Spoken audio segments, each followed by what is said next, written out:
Bueno, primero les recuerdo que la prueba quedó para el lunes 8 de marzo, ¿cierto? Es decir, del lunes que viene en 8. Entonces, este lunes que viene vamos a hacer el taller del capítulo 4 de ácidos y bases, y ese va a ser el último taller, ¿sí? También hoy terminamos la parte del capítulo de ácidos y bases y pueden ya realizar los ejercicios pares del capítulo 5, los de los problemas propuestos. Y vamos a empezar también con el siguiente capítulo, que es equilibrio de ácidos y bases. Sí, vamos a tener tal vez unas 4 clases y media de este último tema. Y lo que veamos de este último tema estará incluido en el examen, ¿sí? Y el examen del segundo bimestre será el lunes 15 de marzo. Este examen es acumulativo, es decir, van todo lo que hemos visto en el semestre, pero no en las mismas proporciones. Irá un 30% del primer bimestre, es decir, de las unidades 1 y 2, y un 70% del segundo bimestre, ¿cierto? Desde equilibrio químico.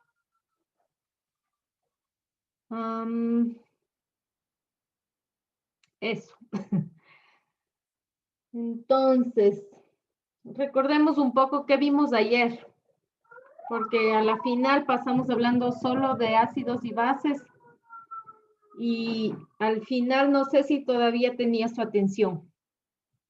Bueno, en verdad terminamos hablando de el pH de las soluciones formadas con sales, ¿cierto? Y teníamos 5 tipos de sales. Las sales que forman soluciones neutras, que forman soluciones ácidas. A ver, las sales que forman, déjenme les hago un resumen aquí. ¿Cierto? Las sales que están formadas con iones que vienen de ácidos fuertes y bases fuertes. Por ejemplo, el cloruro de sodio. ¿Cierto? Este tipo de sales, ¿cierto? Que vienen de bases fuertes. Este sodio vendría de una base fuerte y este cloro vendría de un ácido fuerte. Este tipo de sales tienen pH neutro, el mismo pH del agua pura. Y déjenme, empiezo a grabar. Ah, no, sí estoy grabando. Luego, las siguientes sales que vimos vienen de un ácido débil y de una base fuerte, ¿cierto? Por ejemplo, el formato de sodio, ¿cierto? Este ion vendría de un ácido débil. Este sodio vendría de una base fuerte. Y el pH de esta solución va a ser mayor a 7, ¿cierto? ¿Por qué? Porque este ion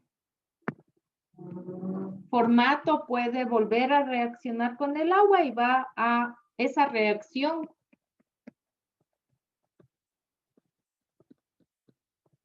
va a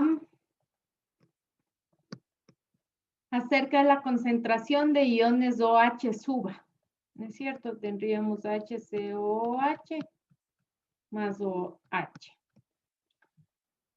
Luego vimos estas otras sales que vienen de un ácido fuerte y de una base débil. Por ejemplo, cloruro de amonio. ¿No es cierto? Este cloruro viene de un ácido fuerte. Este amonio es el ácido conjugado de una base débil. Y en este caso el pH va a ser menor a 7 o las soluciones van a ser ácidas, ¿cierto? El NH4 Este NH4 va a reaccionar con el agua y va a formar en el equilibrio, ¿cierto? Algunos iones de hidrógeno. Y por eso aumenta la concentración de iones de hidrógeno. Sí, por eso es ácido.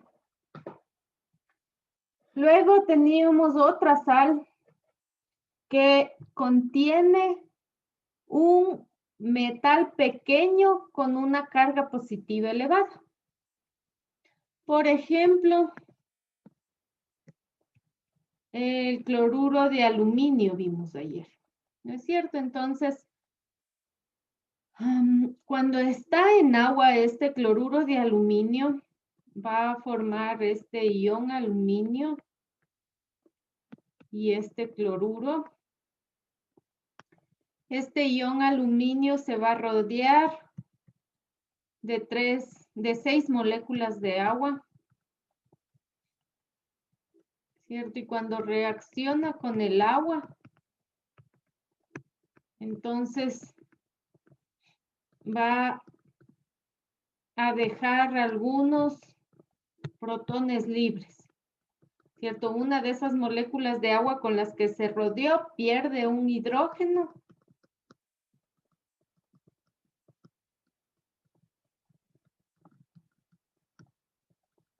que entrega otra molécula de agua y entonces estas soluciones son ácidas. Y por último teníamos las sales que vienen de un ácido débil y una base débil. Por ejemplo,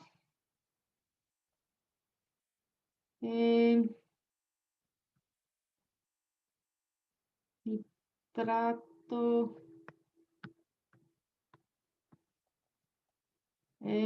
CH3COO, NH4. Sí, veamos otra para no repetir ese amonio que siempre aparece. Déjenme ver otra.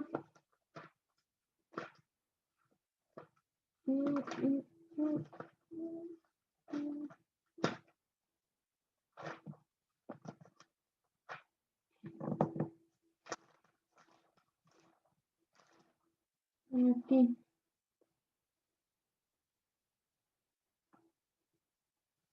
Metilamina.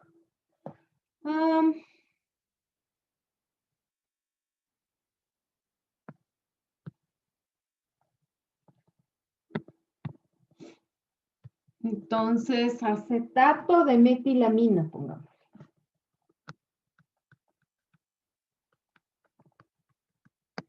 Sí, este es perdón, aquí necesito un 3.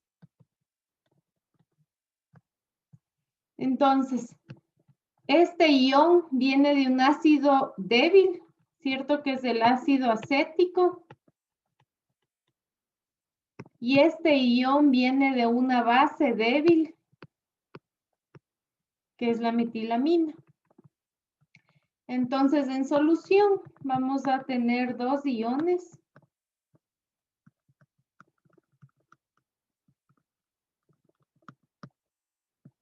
Y estos dos iones van a poder reaccionar con el agua. ¿No es cierto? Entonces, para saber el pH de esa solución, lo que debemos hacer es comparar las constantes de estos dos iones, ¿cierto? Entonces, aquí tenemos la base conjugada del ácido débil y la constante de ese ácido, de esa base, perdón, va a ser 5,6 por 10 a la menos 10.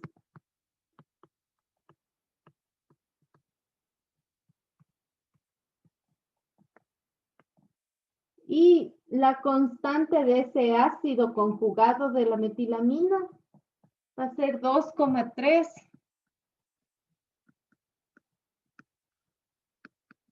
por 10 a la menos 11.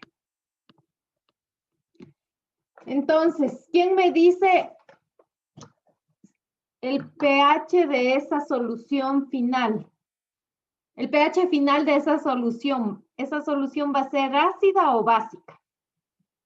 ¿Quién quiere ganarse una de esas? Básica. Chica. Va a ser básica. ¿Quién fue el primero que dijo eso? Antes de A los John. dos. Creo que yo, profe. Yo sí. Ya le debo otra. John casi, la siguiente. Entonces, va a ser básica, ¿no es cierto? ¿Por qué? Porque la constante de esta base es más elevada. Entonces, esa base se va a ionizar en un mayor porcentaje. Y en el equilibrio vamos a tener una proporción más alta de iones OH que de iones hidrógeno. ¿No es cierto? Entonces, por lo tanto, va a ser una solución básica. Y hasta ahí nos quedamos. No sé si alguien tiene alguna pregunta.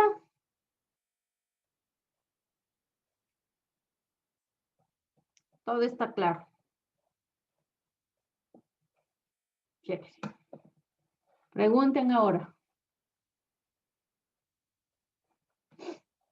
Bueno, entonces nos faltan las soluciones que se forman ahora con los óxidos, ¿cierto? Hasta ahora hemos hablado de los ácidos, de las bases, de las sales. Y ahora veamos qué pasa con los óxidos.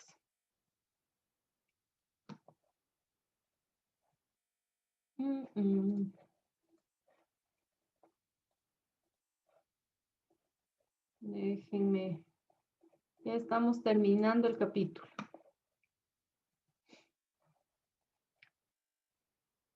Entonces, nosotros tenemos óxidos básicos, óxidos ácidos y óxidos anfóteros. Si quieren leer un poco más sobre los óxidos, en el capítulo 8 del libro, y porque yo también me puse a curiosear, entonces ahí les habla bastante de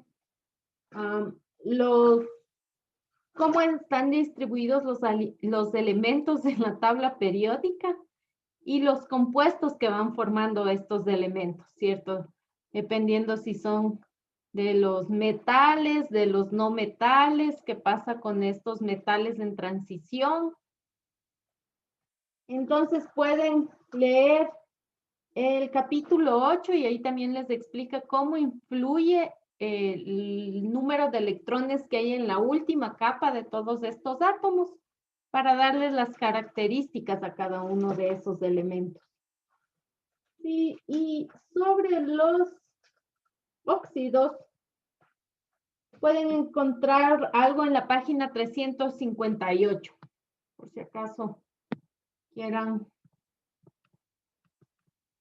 saber un poco más de cómo se comportan estos óxidos. Pero en términos generales, tenemos estos óxidos que están aquí en verde, que son óxidos básicos. Entonces, cuando estos óxidos básicos, aquí estaría un ejemplo, están en solución, ¿cierto? Es decir, les hemos puesto en agua, se van a transformar en hidróxidos, ¿cierto? Aquí pueden ver qué es lo que pasa.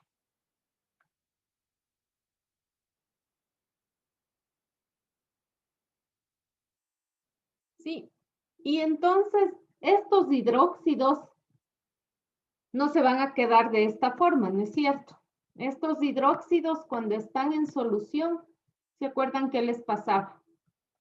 Se transformaban en iones sodio y en iones OH. ¿Cierto? Entonces, la solución final va a ser básica. Y cuando estamos en estos óxidos que producen hidróxidos, que a la final nos van a dar una solución básica. Ahora los óxidos que están aquí en azul, ¿cierto? Que son los no metales.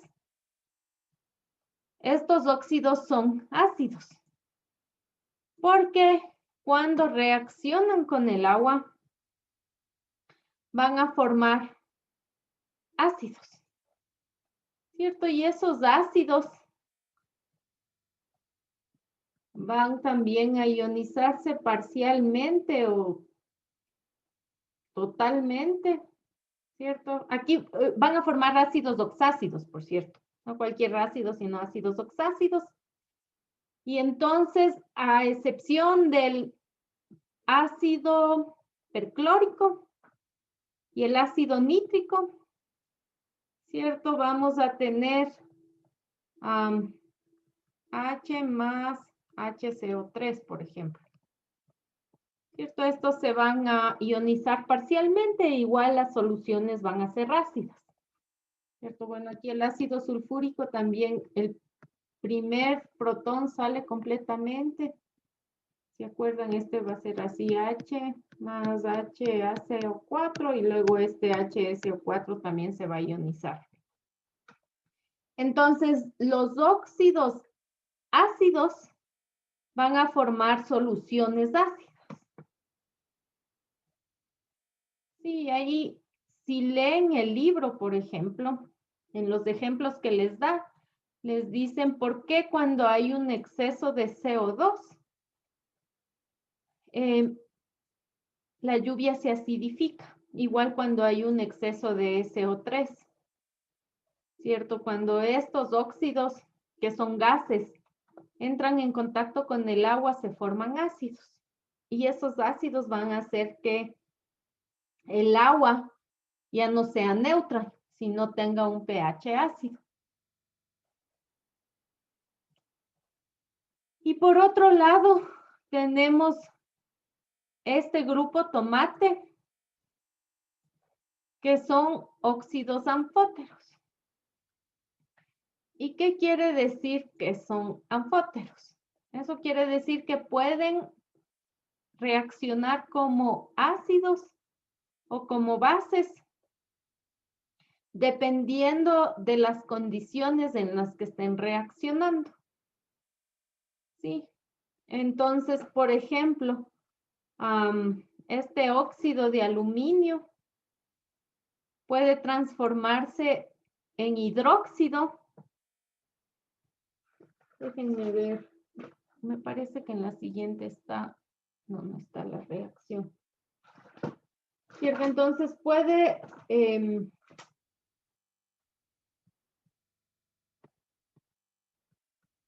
L2 o 3. Puede reaccionar, por ejemplo, en medio ácido. Si en medio ácido quiere decir que hay protones, la concentración de protones es elevada, ¿no es cierto? Como por ejemplo con el ácido clorhídrico. Cuando el ácido clorhídrico está en solución tendremos esto, ¿cierto? Y ahí lo que va a formar es una sal de aluminio más H2O. Pero déjenme les copio la reacción igualada de una vez.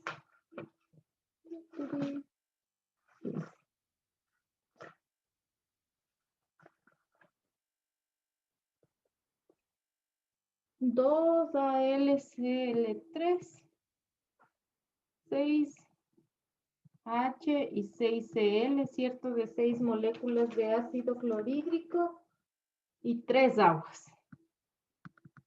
Por ejemplo, aquí, este óxido de aluminio actuó como base.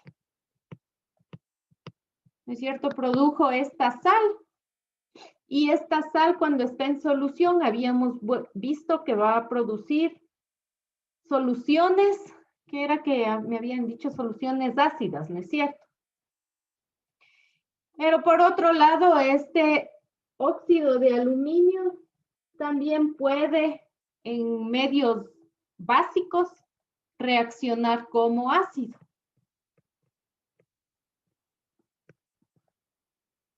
Ese es AL. Mejor escribo aquí. Entonces Al2O3 ahora puede reaccionar con un hidróxido, ¿cierto? En un medio básico. Y en ese caso va a producir otro tipo de sales. Ahí este estaría reaccionando como ácido. ¿No es cierto? Y produciría, una vez les copio la reacción, igualada NaAlO2.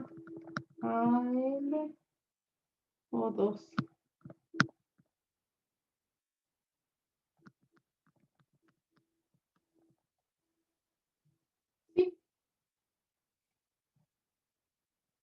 Y esta va a producir una solución básica. Entonces, estos óxidos anfóteros, dependiendo del medio en el que estén reaccionando, pueden transformarse esa solución en una solución ácida o en una solución básica. ¿Sí? Estos de acá que están en verde van a producir soluciones básicas y estos que están en azul van a producir soluciones ácidas.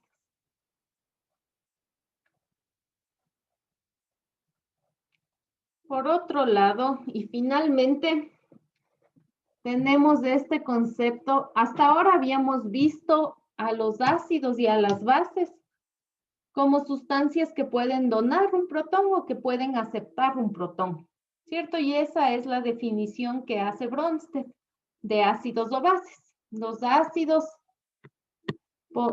tenían la capacidad de donar un protón y las bases tenían la capacidad de aceptar un protón. Sí. Pero ahí está escrito, sustancia que puede aceptar un protón. Pero esta clasificación deja algunas sustancias fuera, ¿cierto? Entonces, para esto los ácidos deberían tener necesariamente un protón y las bases deberían necesariamente estar en la capacidad de aceptar un protón. Pero viene otro señor que se llama Lewis y amplía este concepto de ácidos o bases. Y dice que los ácidos son las sustancias capaces de aceptar un par de electrones y las bases son las sustancias capaces de donar un par de electrones. Entonces aquí ahora los ácidos aceptan electrones y las bases donan electrones. Entonces, por ejemplo, acá tenemos,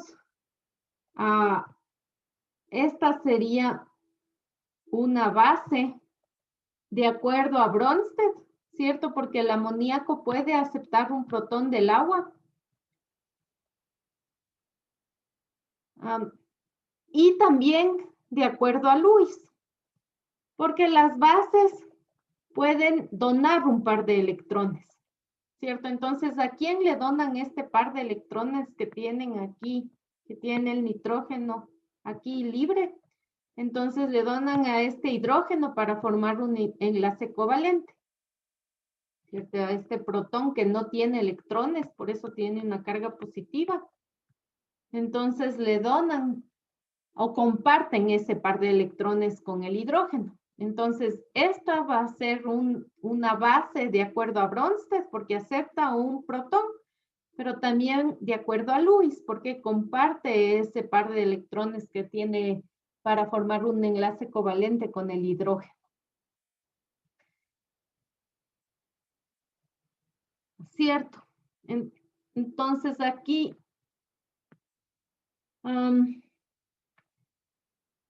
este hidrógeno, en cambio, estaría actuando como un ácido, ¿no es cierto? El ácido dona un protón o este protón se une a algún otro lado o también acepta un par de electrones. Aquí este hidrógeno está aceptando los electrones que tiene el nitrógeno. Pero hay otras sustancias como por ejemplo estas de acá, el fluoruro de boro,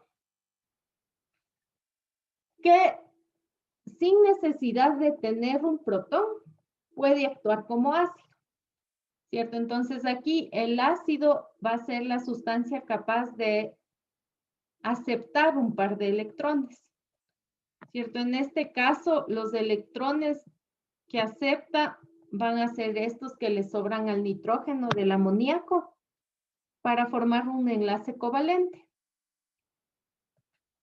¿cierto? Entonces aquí este estaría actuando, también sería un ácido de Lewis, pero no sería un ácido de Bronsted, porque no tiene ningún protón para donar. Sí, entonces este concepto amplía las sustancias que pueden ser llamadas ácidos o que pueden ser llamadas bases.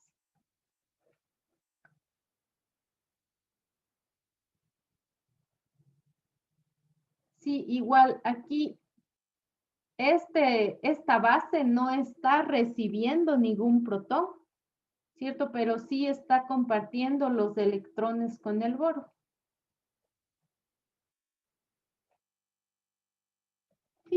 Y aquí en el libro nos dan algunos otros ejemplos de estas sustancias que entran dentro de la categoría de ácidos o de bases, aunque no cedan ni acepten un protón.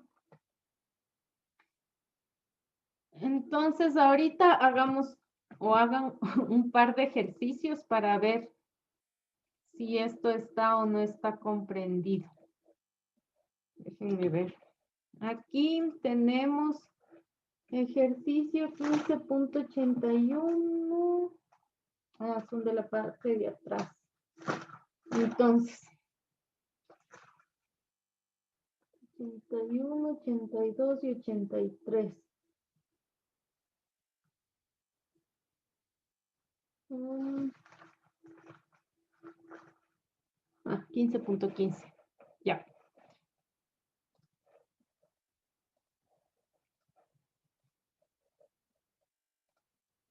Entonces, véanle primero este ejercicio 15.15 de los ejemplos, de los ejercicios de práctica. Ejercicios de práctica. El 15.15 de la página 710. Ahí está un ejercicio de esto de ácidos y bases de Lewis. Y luego hagamos unos ejercicios del final del capítulo, que son estos ejercicios propuestos. Y hagamos el ejercicio 15.77.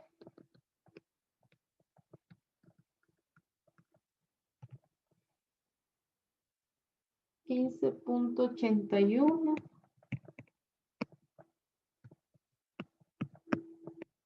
15.82.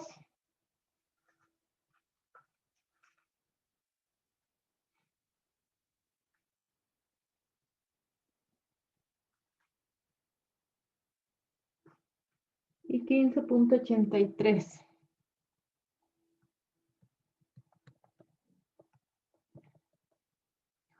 3, 4, 5 ejercicios.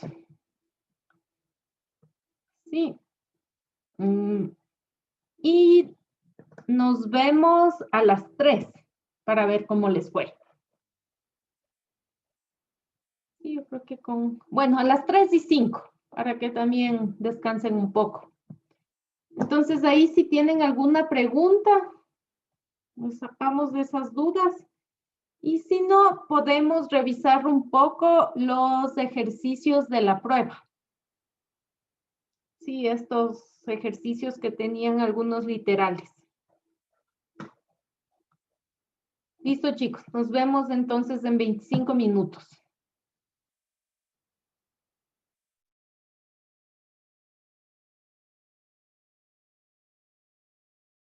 Reanudar la grabación. Ya, muchas gracias. Aquí. ¿Listo? Gracias a usted. Entonces, bueno, aquí me salté esta parte, ¿no es cierto? Primero la sal se transforma en iones. Este ion no reacciona porque es de los alcalinos, un metal alcalino, ¿cierto? Viene de una base fuerte. Y este sí puede reaccionar y podría reaccionar tanto como base como ácido. Entonces ahí comparamos cuál de las dos constantes es más alta y así sabemos cuál, si la solución final va a tener más OH o más hidrógenos.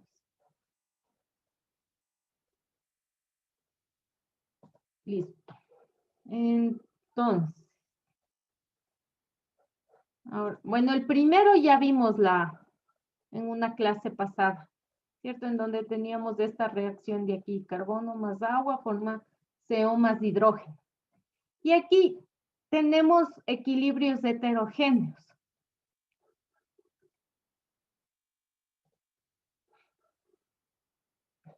Sí, entonces aquí igual tenemos otro equilibrio heterogéneo, en donde este hidrosulfuro de amonio se descompone en amoníaco y en ácido sulfídrico, H2S.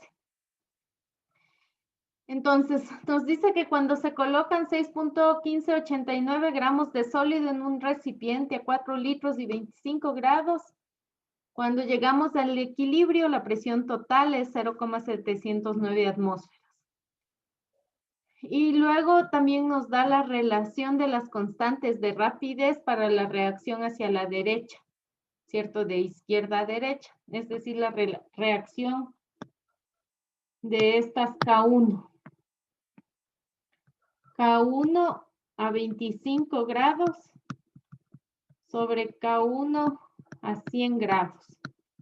Estas son constantes de rapidez, no son constantes de equilibrio. Sí.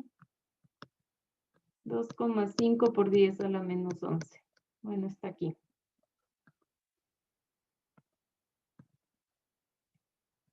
Nos da Kp a 100 grados. Entonces nos pide primero calcular cuál es la constante de equilibrio a 25 grados. Y esa parte es simple, ¿no es cierto? Porque yo tengo cuál es la presión total en el equilibrio. NH4HS es un sólido. Este es un gas y este es otro gas. Entonces, si yo analizo con gases, la presión inicial parcial inicial de este NH4HS es 0. No se olviden que es un sólido. Hay moles de ese sólido, pero no hay presión parcial. ¿Cierto? Luego hay una reacción en donde aparece X y hay un equilibrio en donde aparece, nos quedan estas moles o estas presiones parciales correspondientes a los dos gases. Entonces, la suma de estas dos presiones parciales va a ser la presión del equilibrio, que son 709 atmósferas, ¿cierto? Entonces, 2 de X va a ser igual a 0,709 atmósferas y saco el valor de X. Y el valor de X es igual a 0,3545. Y con eso ya puedo calcular Kp, ¿no es cierto? Kp va a ser igual a la presión parcial del NH3 por la presión parcial del H2S. Sí, entonces, si multiplico eso, tengo ya el valor de Kp que sale 0,126. La siguiente pregunta es, ¿qué porcentaje del sólido se descompone? Entonces, cuando hablamos de moles, Bueno, aquí tenemos las presiones parciales, ¿cierto? La presión parcial del H2S y del NH3 es de cada una 0,354 atmósferas. Ahora, cuando hablamos de moles,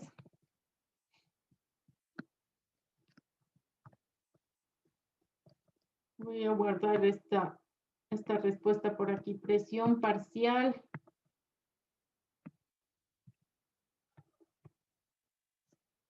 de cualquiera del NH3, por ejemplo, en el equilibrio era 0,354 atmósferas.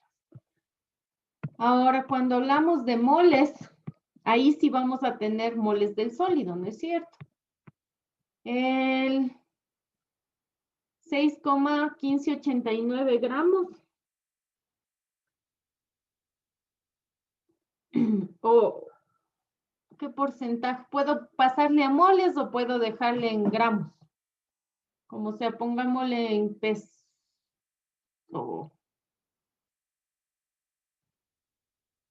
Sí, a ver, 6,1589. ¿Cierto? Esto, una mol pesaba 14 más 5 más azufre, 32, pesaba 51 gramos. ¿Cierto? Entonces tendría 6,1589 dividido para 51. Tendría 0,12 moles de este compuesto. Vamos a ponerle 1208. ¿Cierto? Luego desaparecen algunas moles del sólido y por cada mol que aparece del sólido aparecen X moles de cada uno de los gases. ¿Cierto? Y aquí, bueno, en el equilibrio tengo esta cantidad de moles. No se olviden que con estas moles no puedo hacer ninguna relación de equilibrio. La relación de equilibrio se hacen o con concentraciones o con presiones. ¿Cierto? En este caso, si utilizo concentraciones, tendría que dividir este número de moles que me sale aquí para el volumen, porque la concentración del sólido no varía. O si utilizo presiones parciales, tendría que pasar este número de moles a atmósferas. Para no confundirnos con la X anterior, pongámosle otra incógnita, otro valor. ¿Cierto? Y. Ahora estamos hablando en moles. Entonces, el porcentaje que se descompone es el porcentaje, ¿cuánto desapareció, cierto? ¿Qué porcentaje de esta cantidad inicial que tenía ha desaparecido?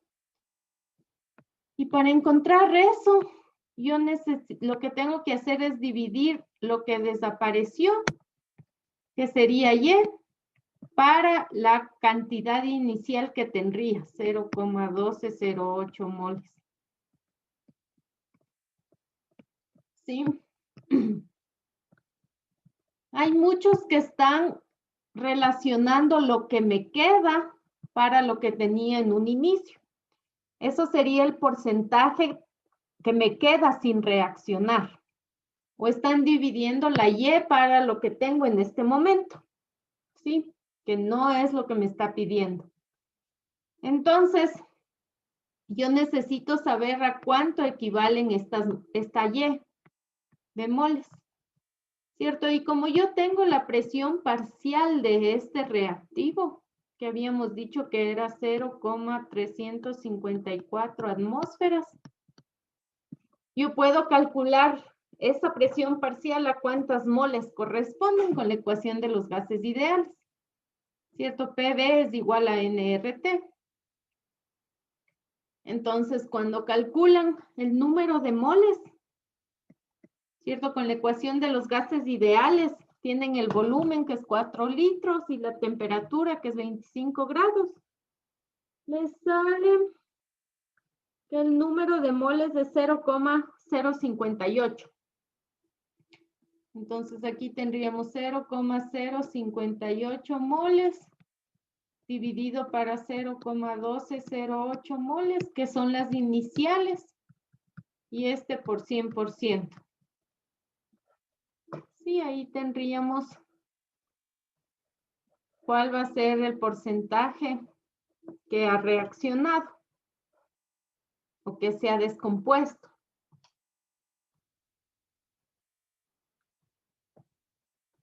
Sí, nos salía 48%.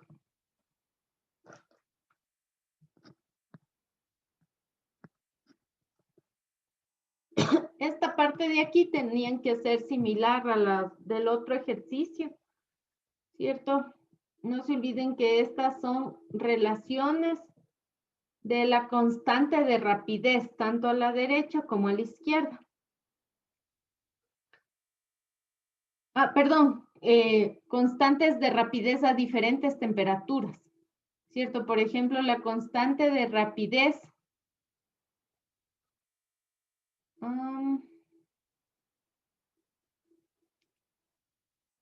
Constante de rapidez a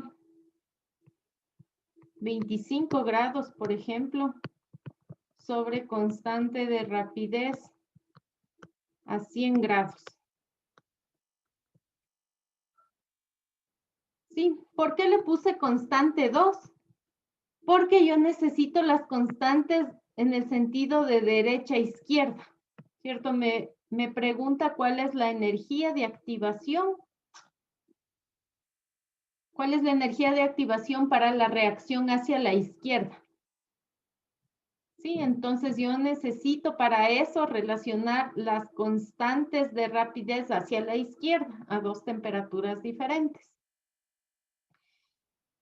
La energía de activación, habíamos dicho que siempre es mayor a 0, ¿cierto? ¿Se acuerdan cuando nosotros teníamos estos gráficos?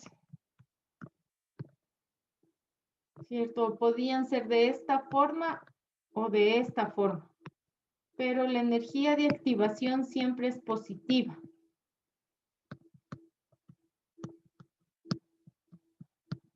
¿Sí? Porque a algunos les salían energías de activación negativas, y eso quiere decir que algo estaba mal por ahí.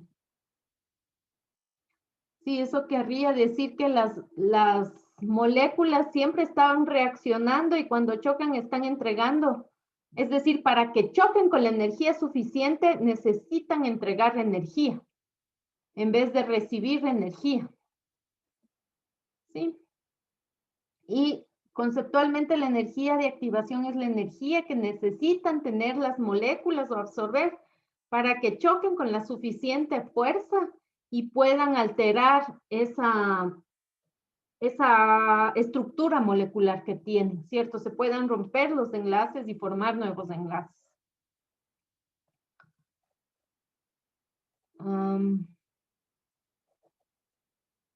Y veamos el último.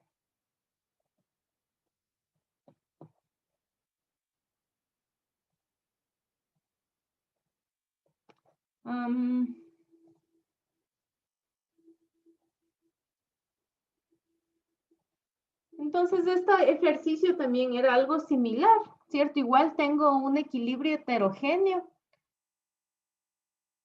pero en este caso me daban las fracciones molares en el equilibrio y la presión total,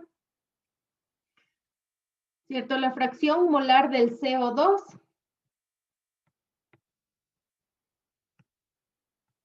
es 0,0132 y la fracción molar del CO es 0,9868. Y la presión total es 1 atmósfera. ¿Cierto? Entonces, la presión parcial del CO2 va a ser esta fracción molar por la presión total, que sería por 1 atmósfera. Y me salen 0,0132 atmósferas. Y la presión parcial del CO Saldría 0,9868 atmósferas. ¿Cierto? Y la constante de equilibrio que me piden Kp a 950 grados no es más que la presión del CO al cuadrado, ¿cierto? Va a estar dado por esto, dividido para la presión del reactivo. ¿Cierto? Es igual a 0,9868 al cuadrado dividido para 0,0132. ¿Sí? Y ese valor le salía 73,77. Sí, era bastante simple. Ahora, la segunda parte era un poquito más complicada. ¿Qué porcentaje del CO2 inicial ha reaccionado con el carbono para formar monóxido de carbono? Entonces, veamos qué tenemos. Tenemos esta reacción.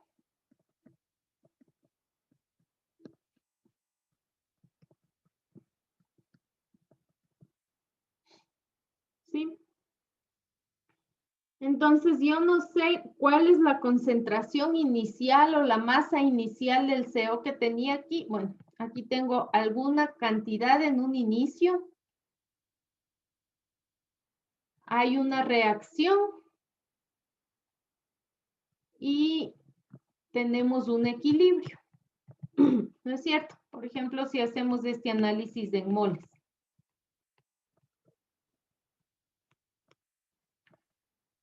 Si yo no sé cuánto tengo de cada una de estas cosas, yo solo sé las presiones parciales finales del CO2 y del 2CO2. ¿No es cierto? De este habíamos dicho que eran 0,0132 atmósferas y del CO habíamos dicho que era 0,9868 atmósferas. ¿Cierto? Esas eran las presiones parciales y eso quiere decir que eso va a corresponder a cierto número de moles. Entonces, aquí tenemos unas moles iniciales de carbono que no nos dice cuánto me parece que es. Podemos ponerle una incógnita.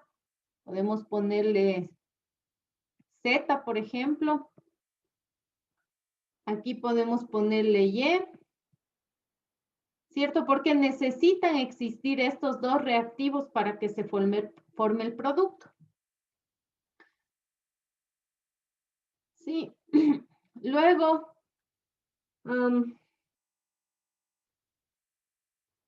entonces, nos dice que había un porcentaje de CO2 inicial. Perdón, un CO2 inicial, y por eso nos pregunta qué porcentaje de ese CO2 inicial reaccionó. Entonces, bueno, aquí hay una reacción, ponerle con la letra, yo qué sé, B, ¿cierto? Menos B, y aquí se formó más 2B. Y entonces, en el equilibrio, vamos a tener moles de carbono, que es Z menos B. Esto no va a producir ninguna presión parcial.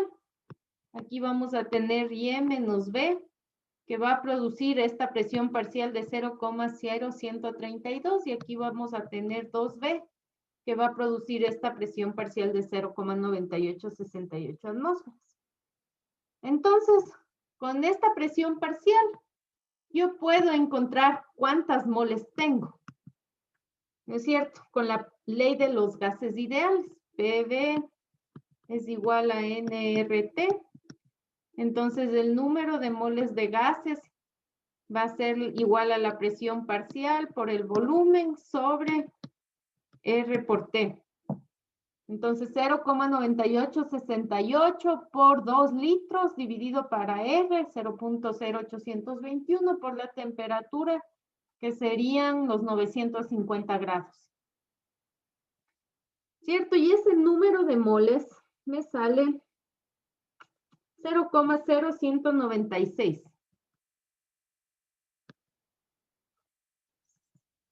0,0196 moles. ¿Sí? Igual con esta presión parcial, yo puedo encontrar cuántos moles de CO2 tengo al final en el equilibrio, ¿no es cierto? Igual con la ley de los gases ideales. PV es igual a nRT. Y el número de moles de gases, el número de moles de CO2 que tengo en el equilibrio, me sale 2,63 por 10 a la menos 4. ¿Sí? Entonces ahora yo puedo calcular cuál es este valor de Y. ¿Cierto? ¿Cómo? Yo tengo que Y menos B es igual a 2,63 por 10 a la menos 4.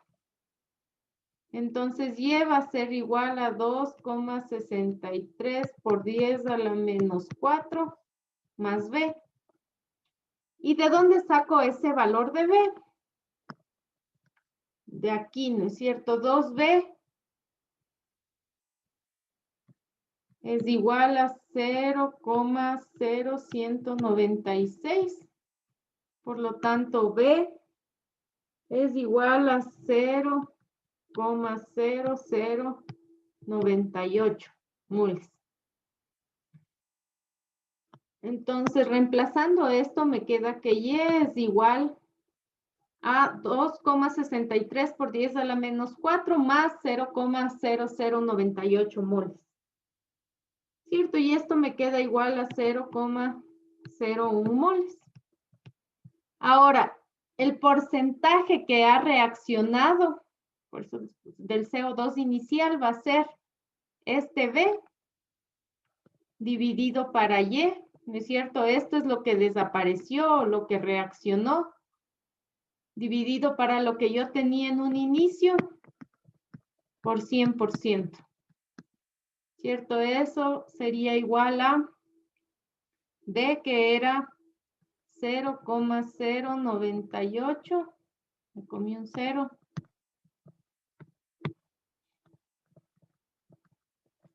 dividido para 0,01 y por 100%.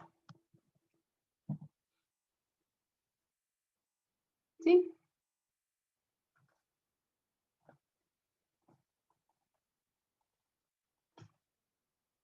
Bueno, aquí este B es un poquito más de 0,01. Veamos, ya les digo exactamente cuánto es. Por 10 a la menos 4 más 0,0098. Bueno, podemos dejarlo en 0,1. Entonces, 0,0098 dividido para 0,01 por 100 me da el 98% que reaccionó. ¿Sí? Si hacen con más decimales, les sale exactamente el 97,4%.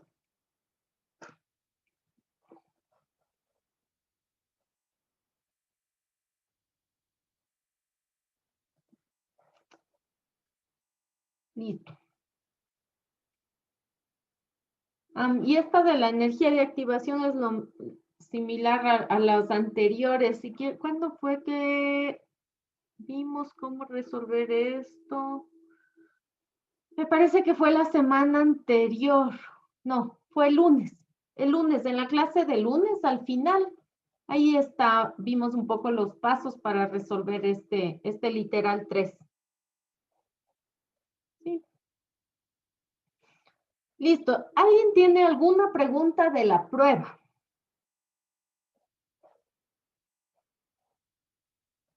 De los ejercicios, si a alguien le quedó alguna duda de los ejercicios de la prueba que quisiera revisar.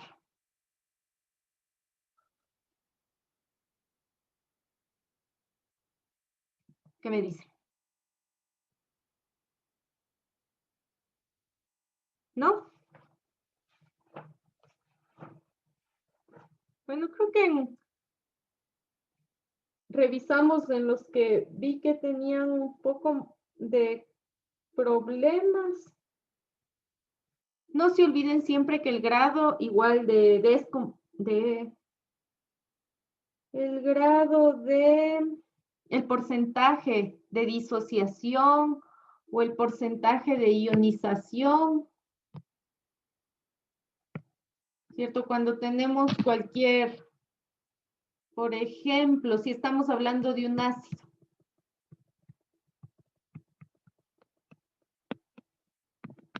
H más HCOO, ¿cierto? Entonces aquí tenemos, yo que sé, 2 molar, una concentración inicial.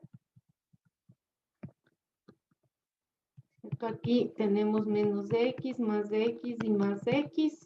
En el equilibrio tenemos 2 menos X, X y X.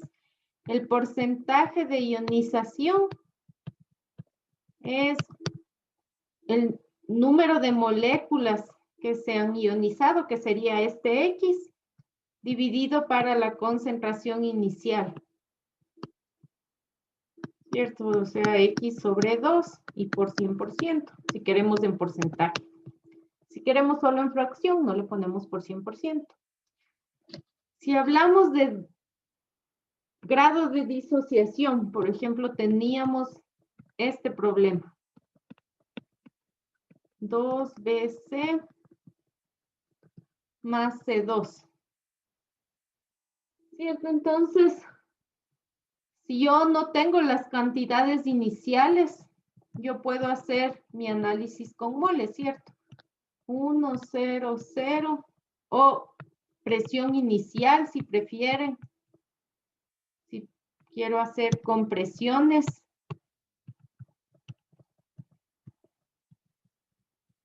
Luego hay una reacción y luego hay un equilibrio. En donde digamos que bajan 2X. ¿Sí?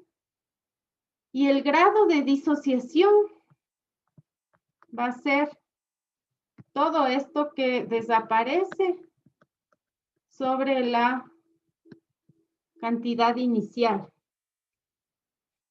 ¿cierto? La presión inicial. Entonces, por ejemplo, si este grado de disociación es 20%, como teníamos en el ejercicio, ¿cierto? Este grado de disociación alfa va a ser 0,2. O el 20%. ¿Cierto? Eso quiere decir que 2X, estas 2X es igual a 0,2 presiones iniciales. ¿Cierto? Entonces aquí yo puedo reemplazar esto. ¿Cierto? Lo que desaparece va a ser 0,2 presiones iniciales o el 20% de lo que tenía en un inicio. Aquí aparecen igual 0,2 presiones iniciales. Y aquí la mitad de lo que desapareció, ¿no es cierto? Sería 0,1 presiones iniciales. ¿Sí?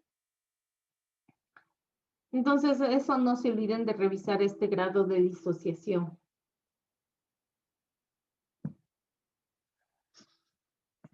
Listo.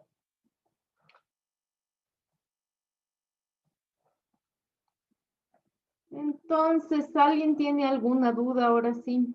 Última oportunidad del deber.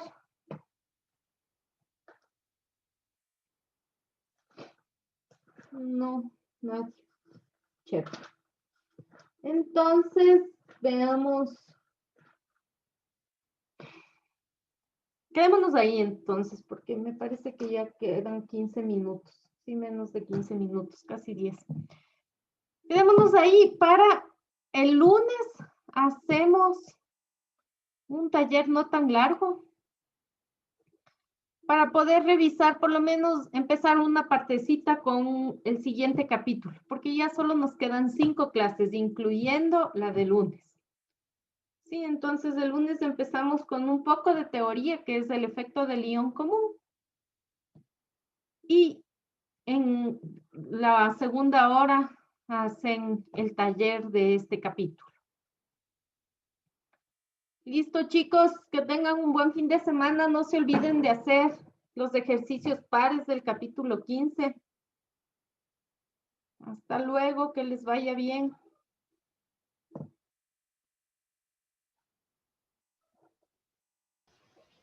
Gracias. Hasta luego, Hasta luego, Inge. profe, Hasta luego, gracias. Inge. Gracias. Hasta luego.